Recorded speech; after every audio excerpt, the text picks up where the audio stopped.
ಲೋಕಸಭೆ ಚುನಾವಣೆ ಹಿನ್ನೆಲೆ ಈಗಾಗಲೇ ಎಲ್ಲಾ ಸಿದ್ಧತೆಗಳು ಕೂಡ ನಡೆದಿದೆ. ಅದರ ಜೊತೆಗೆ ಭದ್ರತೆಯ ಏಕಾಏಕಿ ಭದ್ರತೆ ಕುಸಿದು ಬಿದ್ದಿದೆ.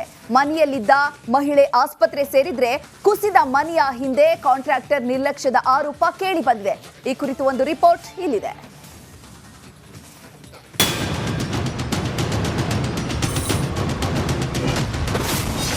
ಲೋಕಸಮರಕ್ಕೆ ಅಧಿಕಾರಿಗಳು ಅಲರ್ಟ್. ನಗರದಲ್ಲಿ ರೈಲ್ವೆ ಚೆಕ್ ಪೋಸ್ಟ್ ನಿರ್ಮಾಣ. ಲೋಕಸಭಾ ಚುನಾವಣೆಗೆ ಈಗಾಗಲೇ ದಿನಗಣನೆ ಆರಂಭವಾಗಿದೆ.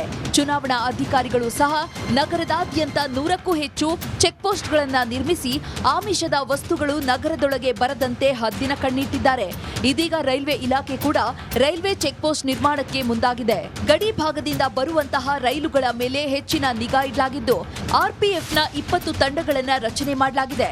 ಒಂದೊಂದು ತಂಡದಲ್ಲಿ 5 ಜನರು ಕಾರ್ಯನಿರ್ವಹಿಸಲಿದ್ದು ಗೂಡ್ಸ್ ವಾಹನದಲ್ಲಿ ಬರುವ ಪಾರ್ಸಲ್ಗಳನ್ನು ಸ್ಕ್ಯಾನರ್ಗಳ ಮೂಲಕ ತಪಾಸಣೆ ಮಾಡಲಾಗುತ್ತೆ. ಇತ್ತ ಪ್ರಯಾಣಿಕರ ಬ್ಯಾಗ್ ಪರಿಶೀಲನೆ ಜೊತೆಗೆ ಅಕ್ರಮ ಮದ್ಯ ಸಾಗಾಟಕ್ಕೂ ಬ್ರೇಕ್ ಬಿದ್ದಿದೆ. ರೈಲ್ವೆ ಒಂದು ಬೃಹತ್ ನೆಟ್ವರ್ಕ್ ಆಗಿರುವ ಕಾರಣ ಬೇರೆ ರಾಜ್ಯದಿಂದಲೂ ಚುನಾವಣಾ ಉದ್ದೇಶಕ್ಕಾಗಿ ಆಮಿಷದ ವಸ್ತುಗಳು ಬರುವ ಸಾಧ್ಯತೆ ಇದೆ. ಹೀಗಾಗಿ ರೈಲ್ವೆ ನಿಲ್ದಾಣಗಳಲ್ಲಿ ಪರಿಶೀಲನಾ ಕಾರ್ಯ ಹೆಚ್ಚಾಗಿದೆ. Ajay Kumar, crime bureau, republic Kannada, Bengaluru.